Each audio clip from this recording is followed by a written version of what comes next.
Welcome back to my garden, everyone. I'm really excited because this is an actual gardening video in which I am not building anything.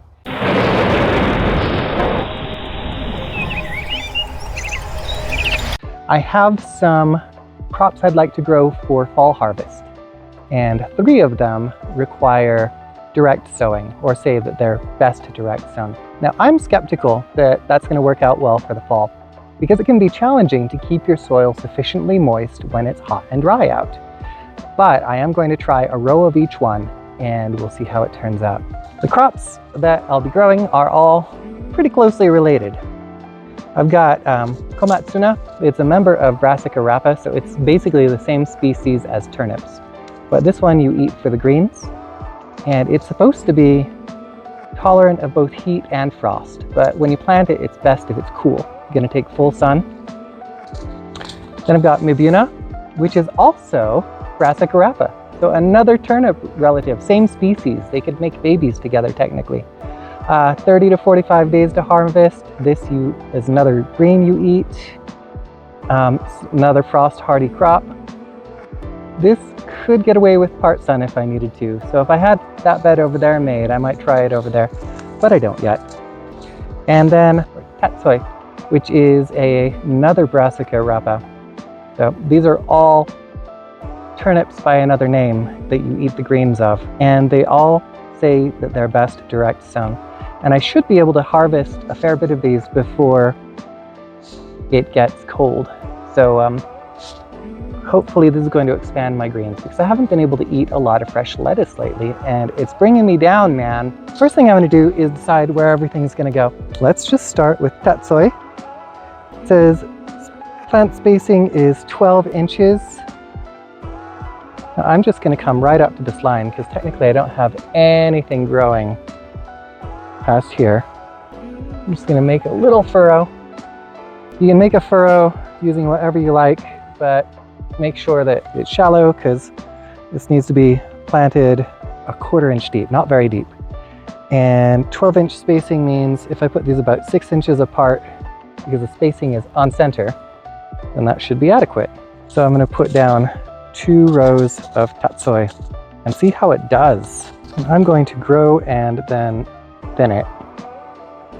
So this is going in closer than 12 inches because honestly, I don't have a lot of optimism going on right now. It's really hard to start stuff during the warmer time of the year.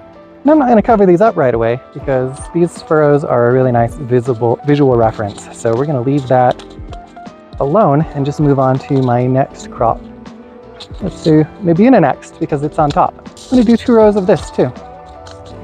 This is spaced 8 to 10 inches apart, which means I can get away with putting them a little closer if I want to, but also I don't have to.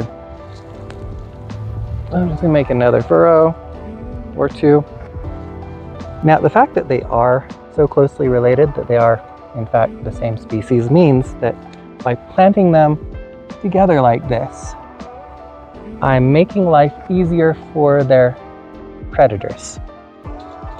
Pests that eat these guys are going to find that I've essentially laid out a salad bar for them. So that is a flaw with what I'm doing right now. And I'm going to do it anyway, but keep that in mind. Now to wrap this up, we're going to put in the Komatsuna, spaced 12 inches apart. So just going to make another couple of furrows here. This sprouts in 5 to 8 days. Not a lot of seeds. There's another 12-inch spacing. So I think I'll just kind of stretch this out a little bit. Drop the seeds a little further apart so I can get my 2 rows. Okay, I've prepared my labels for the rows. So I've got tatsoi here. Mibuna here.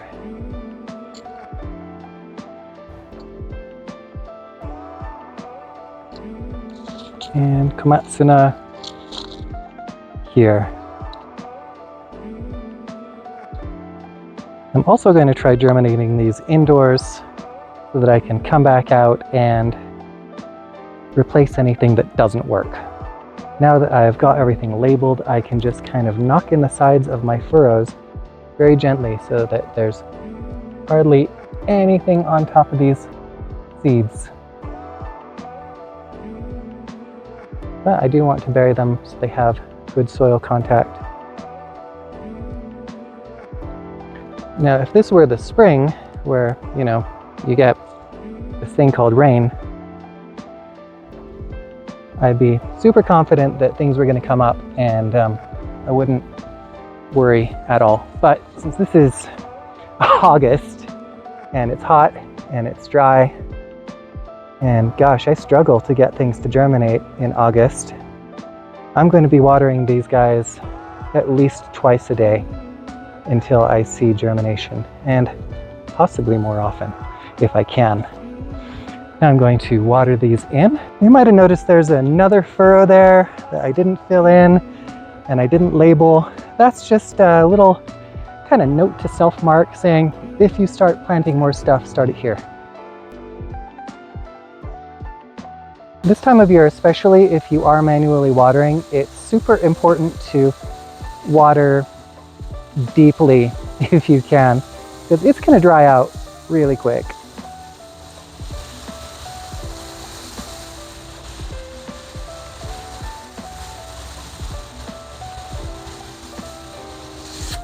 While we're out here, let's hit this pollinator bed. So this is a bed that I've set aside for attracting pollinators. I've got this water dish here so they can stop by and get a drink, and hopefully this will also convince my neighborhood squirrels that there's a better source of water than tomatoes. So far it's worked. I haven't seen any damage to my tomatoes, even though there is a family of squirrels living in a tree just 4 feet from the edge of my garden. So I'm going to call that a success.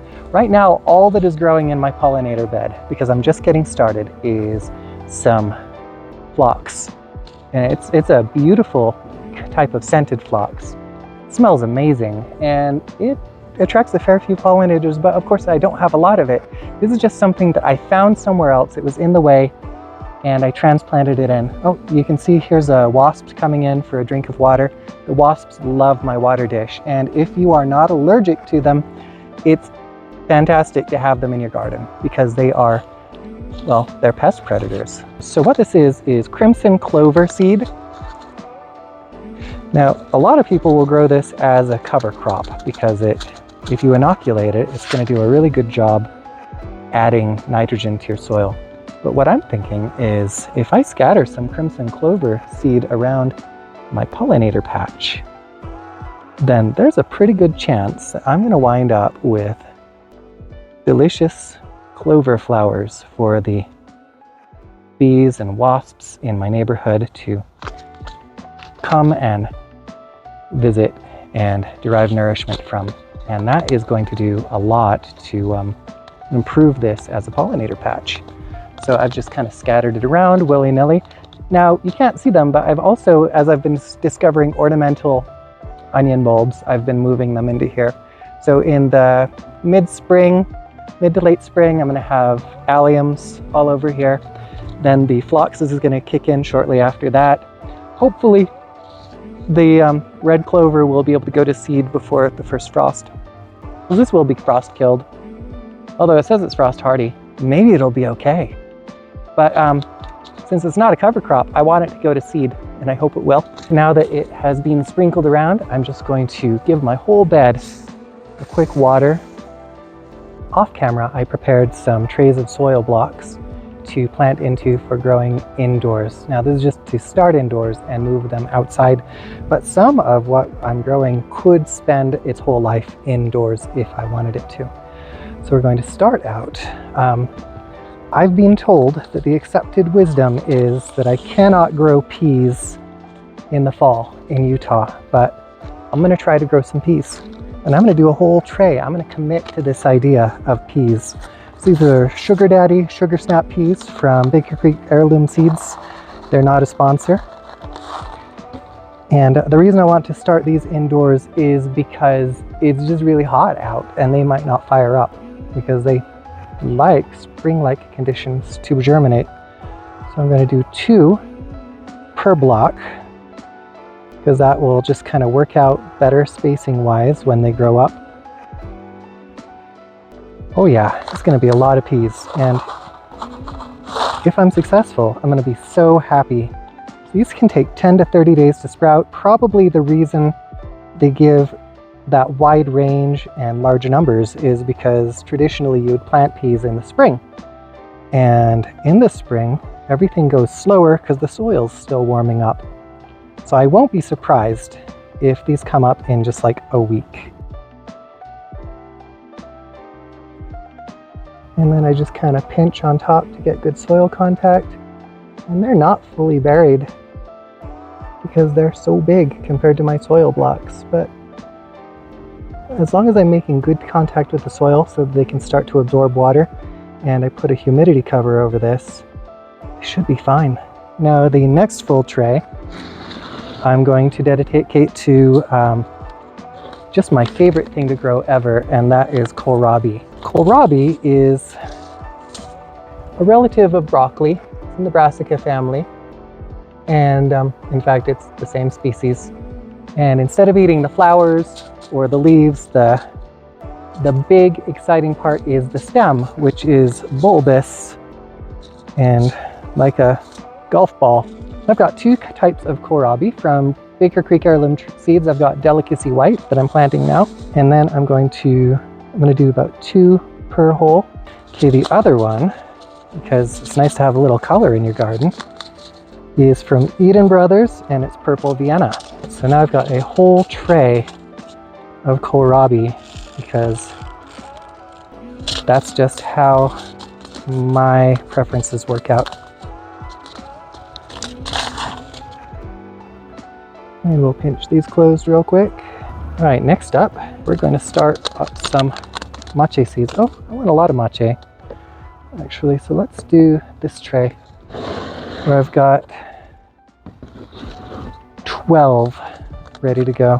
So mache is also called corn salad, and we can grow that. It tends to do better in warmer days than regular lettuce does, so it can extend your salad days effectively. Should be direct sown, but I'm not going to do it. I believe that soil blocks will allow me to get away with these shenanigans. The soil blocks don't disturb the roots as much. I'm going to drop 2 per block. These are some interesting looking seeds. So it could turn out that I'm wrong, and I'm going to have some regrets. I think this would be a great spot to drop some tatsoi and see what it does. See if I can germinate it indoors and transplant it out successfully. Because if I can, that would be so much better than trying to start it outside in the summer. Covered up my mache or corn salad and my tatsoi. Put that in the pile. Now here, I do want some wasabi arugula. So this is supposed to have a kind of a hot like wasabi taste to it. And that sounds fascinating. I want to try it. Oh my gosh, arugula seeds are tiny. They're like mustard seeds. I'm going to get some number of seeds in each block. Like I'm going to try for less than 5.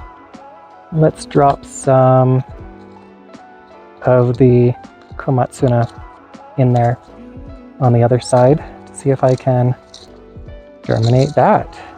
It looks like I'm not going to have room for lettuce in my trays. So the time to start lettuce is not now. Now I'm going to cover the arugula and Komatsuna. And we've got one more tray I can put stuff in. And I just want to show you how well these fit in my seed germination shelf system that I've built, because it's such an awesome fit. I have to try to grow some mibuna,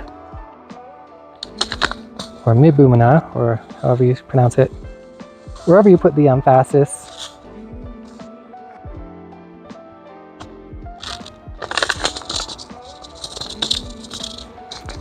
We'll see how long it takes for these to germinate, and I'll let you guys know in the comments. And this is, of course, in indoor conditions. Now I've got one left. I don't want to just do 8 lettuce because I love lettuce too much to do that. So I'm going to choose, yeah, we're going to do more kohlrabi. You knew it had to be kohlrabi. Okay guys, I just wanted you to see this. Look how nicely these trays fit on one 4-foot long shelf of my germination station. So even though the shelf underneath is taken up by a germination project involving some pitcher plants, I can just put everything I need to right here on this shelf. And I don't even know how many plants this is that I'm germinating for the fall. Thank you for joining me in my garden, and I hope you have a wonderful time in your own.